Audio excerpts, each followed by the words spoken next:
بسم الله الرحمن الرحيم لإيلاف قريش إيلافهم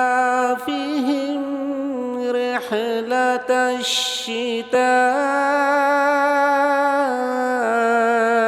والصيف فليعبدوا رب هذا البيت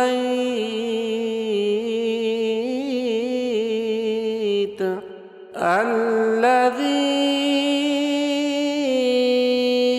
أطعمهم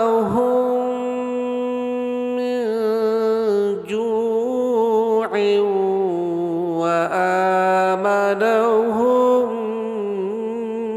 من خوف.